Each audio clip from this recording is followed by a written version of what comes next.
December 10th, 1942, Krakow, Poland. As snow fell gently on the cobblestone streets of the medieval city, Major Wilhelm Kunstler of the German Armed Forces during the war stood at his office window, watching as vehicles prepared for the next morning's operation. In his hand, he held transfer orders for 350 civilians from the nearby ghetto, orders he fully intended to execute with the same efficiency that had earned him commendations from his superiors. He could not have known that in less than 24 hours he would make a decision that would forever alter the course of his life and the lives of countless others. Before we dive into this story, drop a quick hi in the comments and tell me where you're watching from. It really helps support the channel. This is the account of how one brief encounter between adversaries became a profound test of humanity, revealing how even within systems designed to destroy compassion, individual conscience could sometimes prevail against overwhelming pressure. The winter of 1942 marked the third year of German occupation in Poland.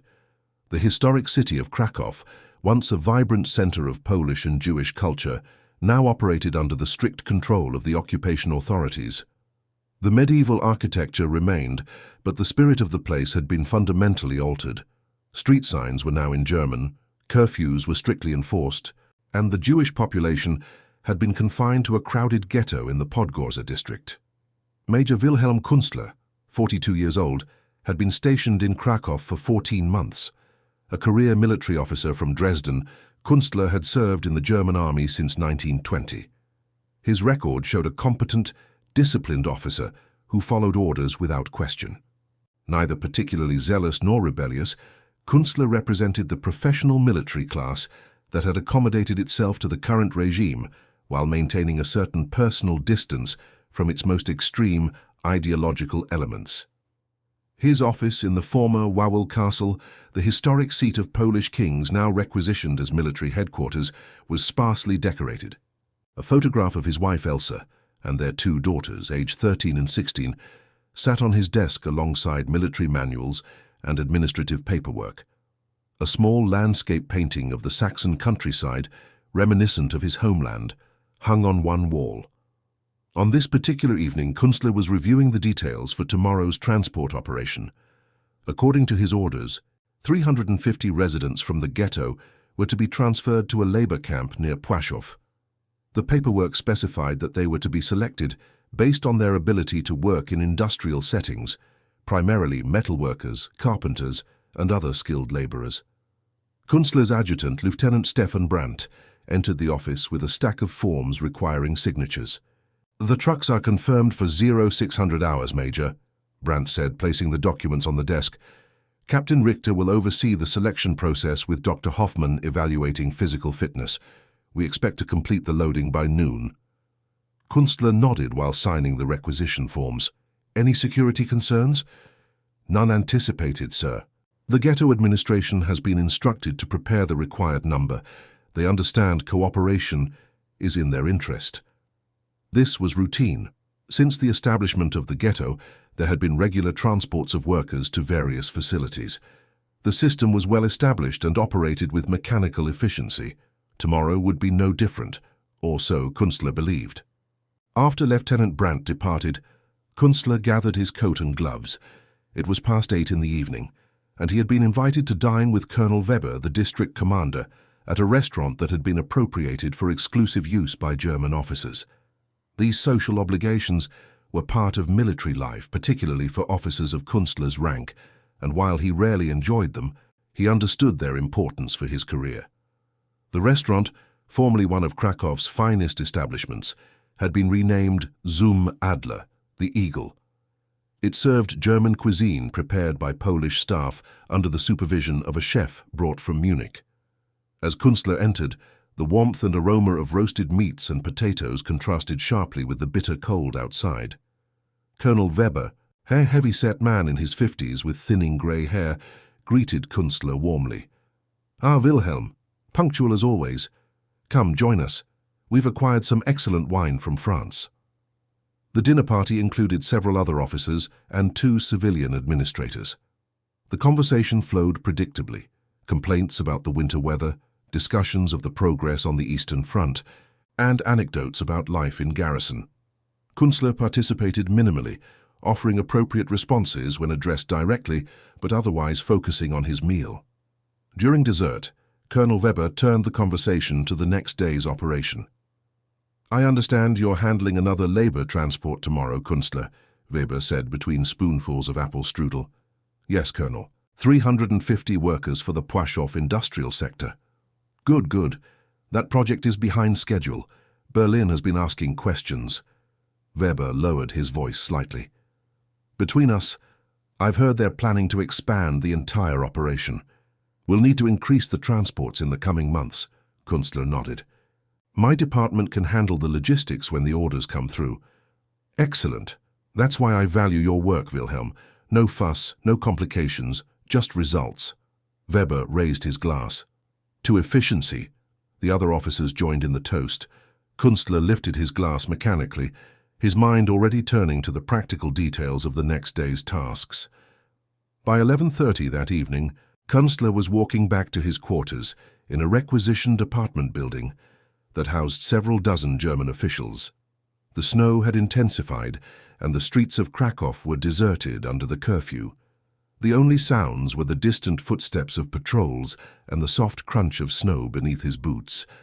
As he rounded a corner near the university, Kunstler noticed movement in the shadows of a damaged church portico. His hand moved instinctively to his sidearm. "Halt! Who's there?" For a moment, there was silence. Then a figure emerged hesitantly from the darkness. To Kunstler's surprise, it was a woman, perhaps in her early 30s, clutching a thin coat around her shoulders. Even in the dim light, he could see she was trembling from cold. "It's past curfew," Kunstler said sharply. "Your papers." The woman reached into her coat and produced identification documents. Kunstler used his flashlight to examine them. Rachel Abramovich, born 1910 in Krakow. The document had been stamped with a J identifying her as Jewish, but it also bore a special permit, allowing movement between the ghetto and a factory where she worked as a translator. "This permit expired 3 hours ago," Kunstler said. "You should be in the ghetto." Rachel Abramovich spoke in clear German with only a slight Polish accent. "I apologize, Major. The factory supervisor kept us late to complete an urgent order. When I tried to return, there was a problem at the checkpoint. A new guard wouldn't recognize my permit. I've been trying to find another way back." Kunstler should have immediately arrested her or called a patrol. Curfew violations, particularly by Jews outside the ghetto, were treated as serious offenses. The standard procedure was clear and unambiguous. Instead, he found himself asking, "You speak excellent German. Where did you learn it?" A look of surprise crossed her face at this unexpected question. "I studied at the University of Vienna, comparative literature. I lived in Austria for 6 years before returning to Poland in 1937. "Vienna," Kunstler repeated, a note of recognition in his voice. "I was stationed near there briefly after the Great War." An awkward silence fell between them, filled only by the sound of falling snow. They were two people who, in any other time, might have simply been fellow citizens of cultured Central European cities, perhaps passing each other in a university library or a cafe. Now they stood as occupier and occupied, their interaction governed by rules neither of them had created. "What will happen to me now?" Rachel finally asked, her voice calm despite her obvious fear. Kunstler considered his options. By all regulations, he should detain her. And yet, something about this encounter in the snowfall, far from the eyes of his colleagues, made the mechanical application of rules suddenly seem less imperative. "There's a checkpoint 2 streets ahead," he said after a moment. "I will escort you there. I know the officer in charge. He will arrange for your return to the ghetto without complications." Relief flooded her features, quickly followed by suspicion. "Why would you do that?" It was a fair question, and one Kunstler wasn't entirely sure he could answer. "It's late, it's cold, and there's enough paperwork in this war already," he said finally, attempting to sound pragmatic rather than compassionate. "Come." They walked in silence through the snowy streets, their footsteps leaving parallel tracks. At the checkpoint, Kunstler spoke briefly with the sergeant on duty, who glanced curiously at Rachel, but asked no questions. Within minutes, arrangements were made for her to be escorted back to the ghetto entrance. As she was about to leave with her escort, Rachel turned back to Kunstler. "Thank you, Major," she said simply. Kunstler nodded curtly, already uncomfortable with his deviation from protocol. "Be more careful with your timing in future." He watched as she walked away with the escort, then turned and continued toward his quarters, telling himself that his actions had been merely a practical solution to a minor problem. Yet as he prepared for bed that night, the encounter lingered in his thoughts in a way he found difficult to dismiss. Dawn broke grey and cold over Krakow on December 11th. Major Kunstler had slept poorly, his dreams troubled by fragments of memory, his childhood home in Dresden, the desperate years after the Great War, and strangely university corridors in Vienna he had never actually walked. By 5:30 he was already at headquarters, reviewing the final preparations for the transport operation. The paperwork was impeccable, as he insisted upon in all his assignments. The trucks would arrive at 0600 hours. Security personnel had been briefed. The ghetto administration had prepared the list of workers to be transported. Lieutenant Brandt appeared at his office door precisely at 5:45. "Everything is proceeding according to schedule, Major. The first trucks are already in position." "Good. I'll inspect the operation personally." "Of course, sir." Brandt hesitated. "There is one small irregularity in the manifest that was brought to my attention." Kunstler looked up sharply. "What irregularity?" "One of the workers selected for transport, a woman named Abramovich, was reported for a curfew violation last night. According to procedure, she should be sent to the detention center for disciplinary processing rather than included in the labor transport." Kunstler kept his expression neutral, despite the unexpected development. "I am aware of the incident. I encountered her myself and authorized her return to the ghetto. The violation was due to a misunderstanding at a checkpoint, not an attempt to evade regulations." Brandt looked surprised. "I see, sir.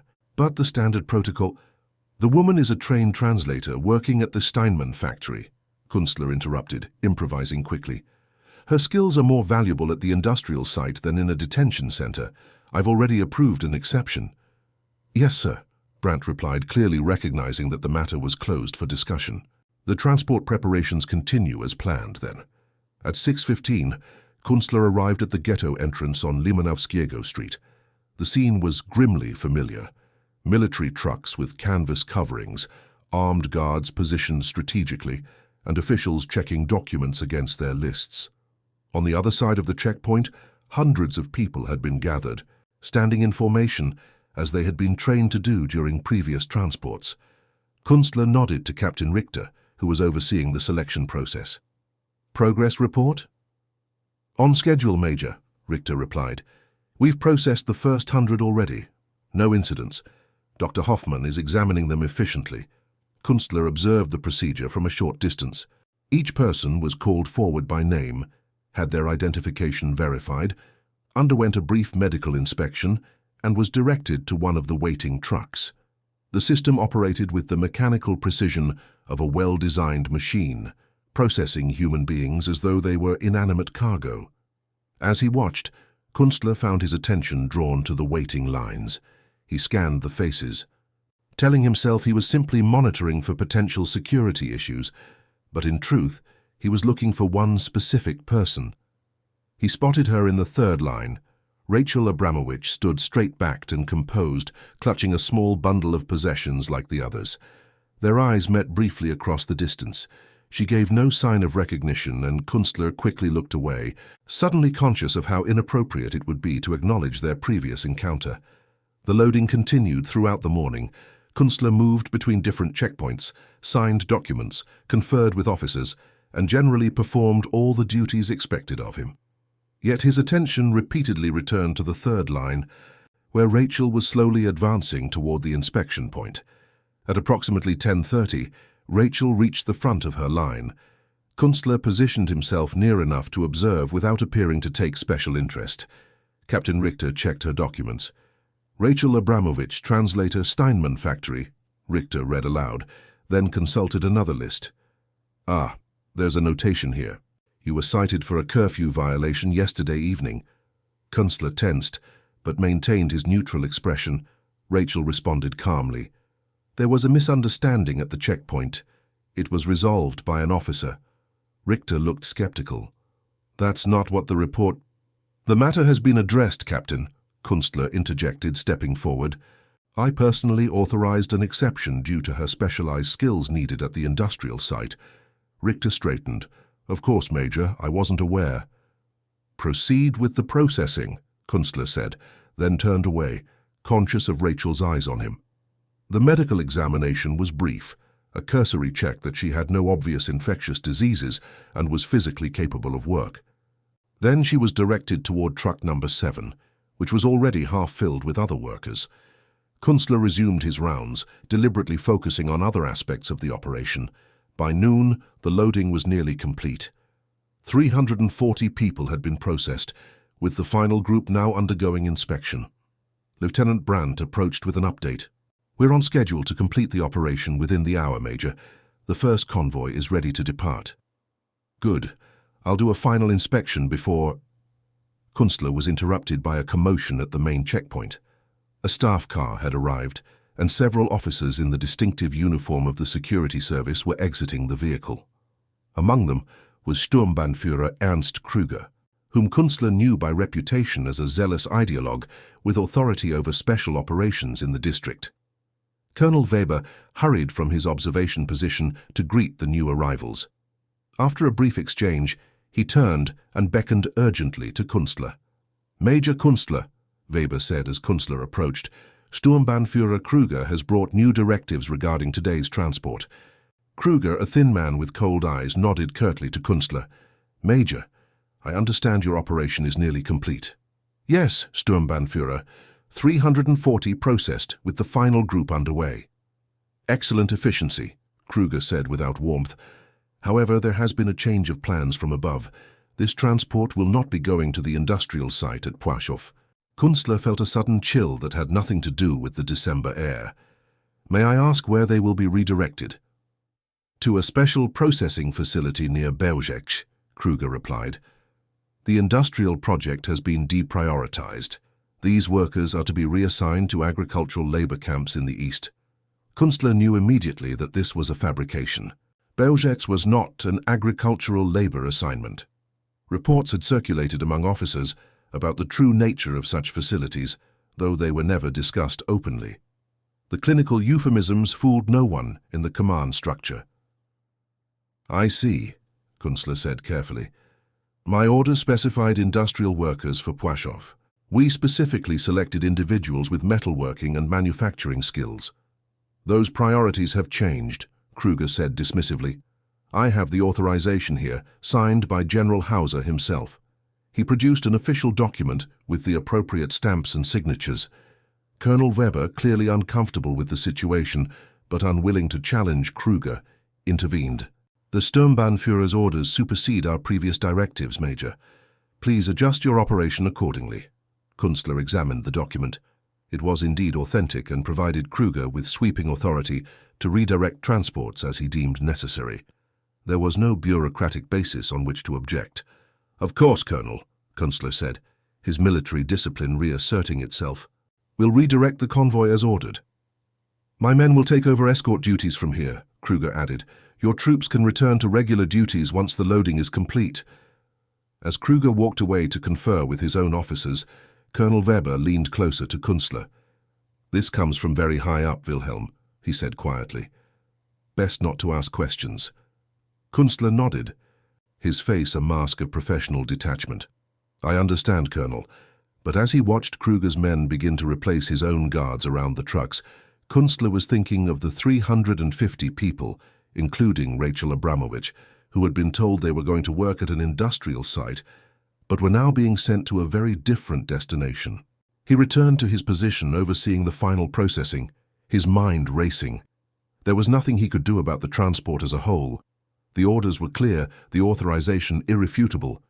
Any attempt to countermand them would be not only futile but potentially dangerous for his own position and perhaps even his safety. Yet as he watched the final group being loaded onto the trucks, Kunstler found himself unable to accept complete powerlessness. Within the rigid hierarchy and the overwhelming machinery of the system, perhaps there remained some small margin for individual action. Not enough to change the overall course of events, but perhaps enough to affect one small part of it. While Kruger was occupied with his own officers, Kunstler approached Lieutenant Brandt. "I need to see the transport manifest for Truck 7, he said. Brandt quickly retrieved the document. "Here it is, sir. 42 workers assigned to that vehicle." Kunstler scanned the list until he found Rachel Abramovich's name. "There's been another change. This translator, Abramovich, is to be transferred back to the Steinmann factory immediately. The facility supervisor has made an urgent request for her skills on a priority project." Brandt looked confused. "But the Sturmbannführer's orders." "Apply to the transport as a whole," Kunstler said firmly. "This is a separate matter concerning one specialist worker that was already in process before his arrival. The paperwork was completed this morning." This was, of course, entirely fabricated, but Kunstler counted on Brandt's respect for his authority and the general confusion of the changed situation to prevent too much scrutiny. "Should I inform Sturmbannführer Kruger?" Brandt asked. "That won't be necessary. This is an administrative matter within our original jurisdiction. I'll handle any questions if they arise." Kunstler kept his voice steady, projecting an assurance he did not entirely feel. "Have her removed from the truck immediately and bring her to my staff car. I'll oversee the transfer personally." Brandt hesitated only briefly before nodding. "Yes, Major."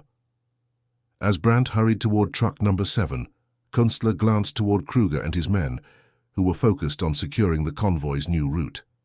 Colonel Weber had already departed, apparently eager to distance himself from whatever was happening. Minutes later, Brandt returned with Rachel Abramovich. She looked bewildered, but remained silent as she was led across the loading area toward the staff cars parked on Limanowskiego Street.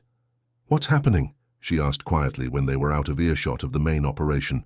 "Change of plans," Kunstler said shortly. "You're being returned to the Steinmann factory." Rachel gave him a searching look, but said nothing more as they reached Kunstler's car. The driver, Corporal Müller, stood at attention beside the vehicle. "Corporal, we're taking this worker back to the Steinmann factory," Kunstler instructed. "It's an urgent matter." "Yes, Major," Müller replied, opening the rear door. Kunstler turned to Brandt. "Lieutenant, return to the loading area and ensure the final preparations are complete. I'll join you after I've handled this matter." "Yes, sir," Brandt said, saluting before heading back toward the trucks.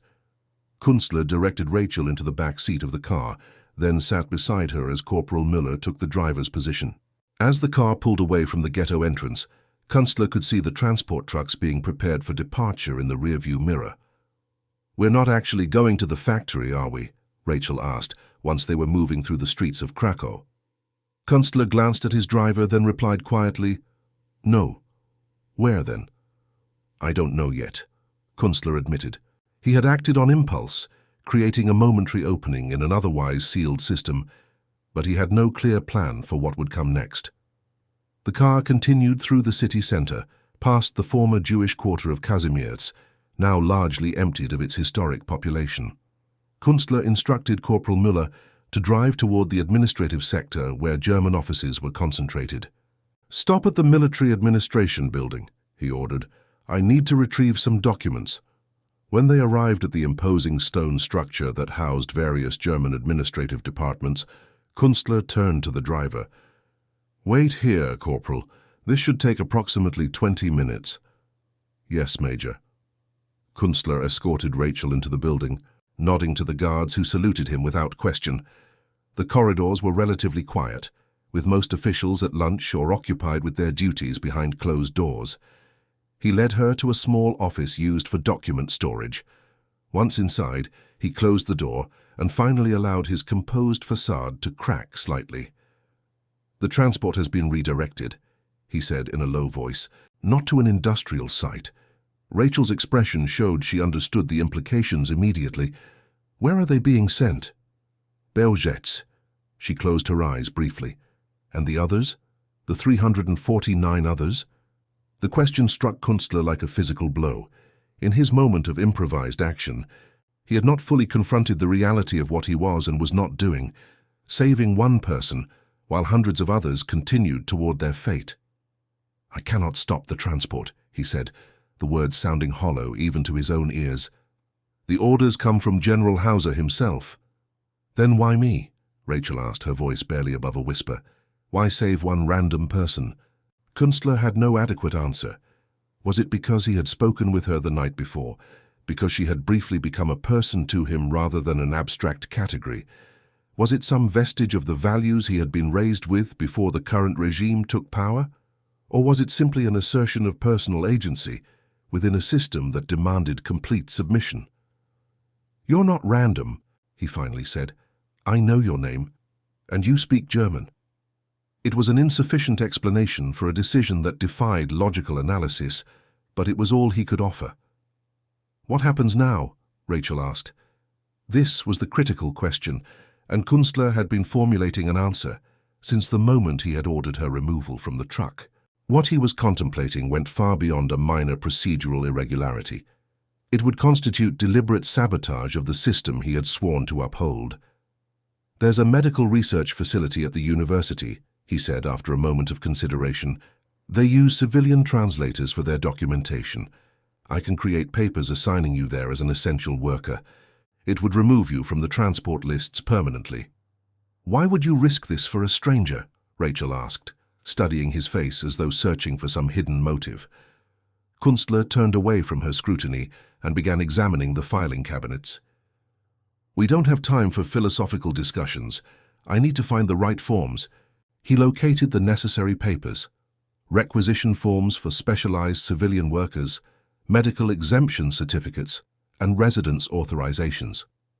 Using his position and signature authority, Kunstler began constructing a paper trail that would establish Rachel Abramowitsch as an essential translator for the Medical Research Division, with housing allocated in a supervised residential block for civilian specialists. The documentation would not withstand intense scrutiny if someone specifically investigated her case, but it would provide sufficient bureaucratic camouflage to keep her from being included in future transport operations. The German Occupation Administration, for all its brutal efficiency in some areas, was also a maze of competing jurisdictions and paperwork in which people could sometimes disappear, not by going into hiding, but by being incorrectly classified. As he worked, Kunstler was acutely aware that his actions could not be fully rationalized within the framework of his oath and position. Yet he continued, driven by some deeper imperative that he could not or would not examine too closely. Sign here, he instructed, pushing a form toward Rachel. Use your full name as it appears on your identification. She signed carefully, her hand steady despite the circumstances. This still doesn't answer why. Kunstler ignored the question, focusing on completing the paperwork. When finished, he gathered the documents into a folder and handed it to her. Keep these with you at all times. If questioned, you are en route to your new assignment at the university medical facility. I'll take you there now and speak with the administrator to establish your position. Before they left the office, Kunstler paused. One thing must be clear. What I've done, what I'm doing, I cannot do for others. This is not the beginning of some larger operation. Do you understand? Rachel met his gaze directly. I understand that you're saying you can only save one person. What I don't understand is why that person should be me, when there are 349 others in those trucks. The question cut to the heart of the moral contradiction in Kunstler's actions, and he had no satisfactory answer. Perhaps because you were the one standing in front of me, he finally said. Perhaps because saving one person is still better than saving none. They returned to the car, where Corporal Miller was waiting patiently. To the university medical facility, Kunstler instructed. As they drove through the winter streets of Krakow, both Kunstler and Rachel were silent, each lost in thoughts about what was happening elsewhere in the city. The transport trucks would now be leaving the ghetto, carrying their human cargo toward a destination that had been falsely described to them. At the university, Kunstler escorted Rachel into the administrative offices of the Medical Research Division. Using his authority and the forged documents, he introduced her to the chief administrator, Herr Schumann, as a specialized translator being transferred to their department by military order. Schumann, a bureaucrat more concerned with proper paperwork than questioning the origins of a new staff member, accepted the documents without suspicion. Within 30 minutes, Rachel had been assigned a workspace, scheduled for orientation the following day, and provided with a new identification card showing her status as an essential worker attached to the medical facility. Before leaving, Kunstler took Rachel aside for a final word in private. "The residential block for civilian specialists is on Dietler Street. Your room assignment is in the documents. It's supervised but not a ghetto. You'll have relative freedom of movement within curfew hours. Do your work well, keep a low profile and—" He trailed off, uncertain how to conclude. "And hope that the war ends before anyone looks too closely at my paperwork," Rachel finished for him. Kunstler nodded. "Exactly." They stood awkwardly for a moment, occupier and occupied, connected now by a dangerous secret. "I still don't know why," Rachel said quietly. Kunstler straightened his uniform jacket. "Neither do I, Frau Abramovich. But what's done is done." He extended his hand in a formal gesture. "Good luck with your new position." Rachel hesitated before taking his hand briefly.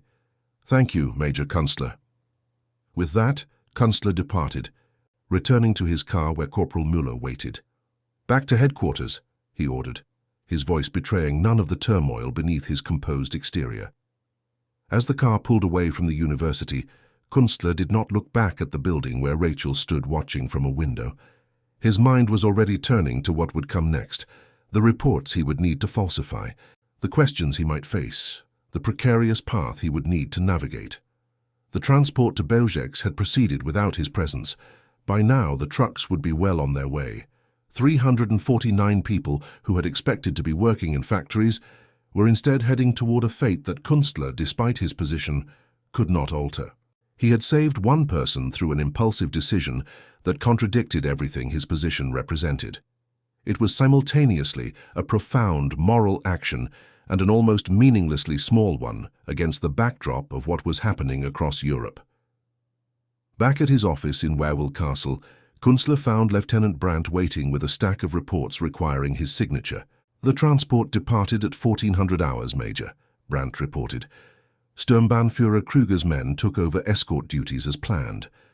"And the transfer of the translator to the medical facility?"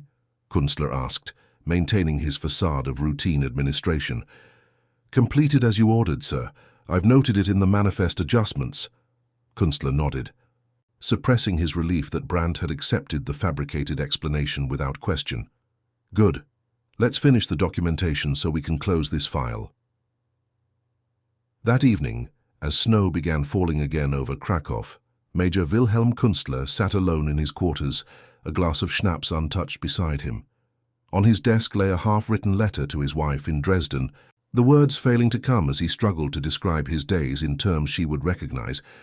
How could he explain to Elsa what he had witnessed, what he had participated in, what he had just once refused to accept? The language of family letters could not accommodate the realities of occupation administration. The gulf between his life in Krakow and the world his family inhabited in Dresden seemed suddenly unbridgeable.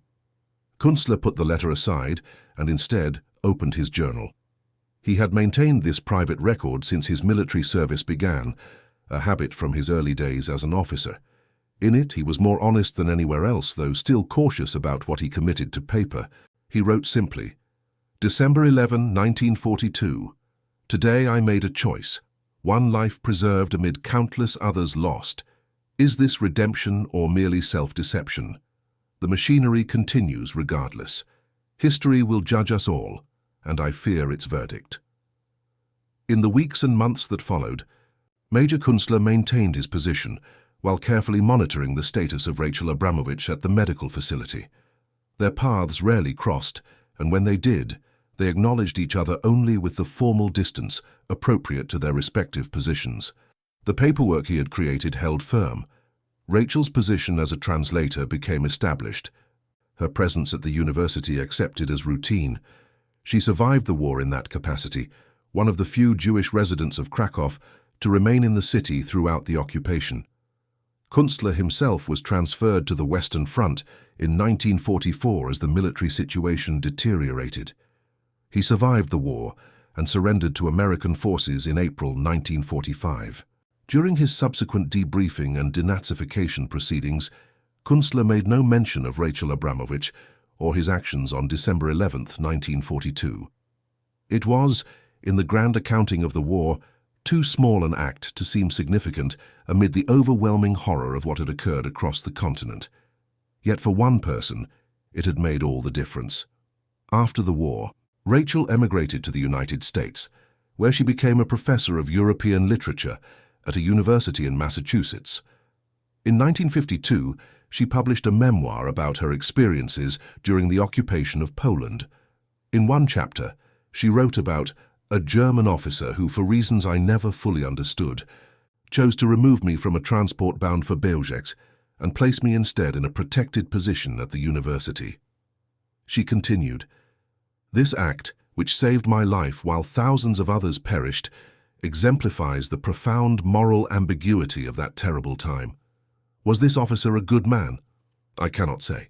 He participated in a system of unimaginable cruelty, yet found himself unable to fully comply with its demands in one particular instance, with one particular person.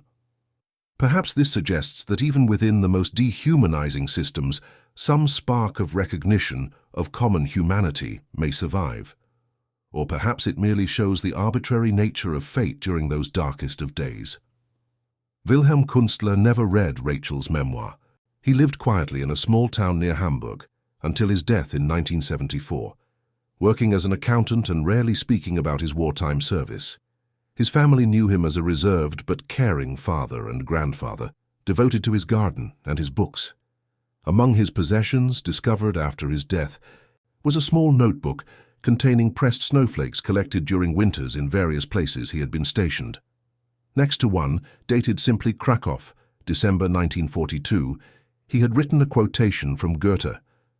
"In the realm of ideas, everything depends on enthusiasm. In the real world, all rests on perseverance." Whether he considered his actions in Krakow a triumph of moral perseverance or merely a momentary deviation from his duty, Wilhelm Kunstler took that knowledge with him to his grave. What remains is the undeniable fact that in one critical moment, when faced with a choice between systematic obedience and individual conscience, he chose the latter, a small but significant assertion of humanity in a time when such choices were vanishingly rare. The story of Major Kunstler and Rachel Abramovich reminds us that history is composed not only of grand strategies and massive forces, but also of individual decisions made in moments of moral clarity or confusion. It suggests that even within the most rigidly controlled systems, the human capacity for recognition and compassion may never be entirely extinguished. And that concludes our story. If you made it this far, please share your thoughts in the comments. What part of this historical account surprised you most? Don't forget to subscribe for more untold stories from World War II, and check out the video on screen for another incredible tale from history. Until next time.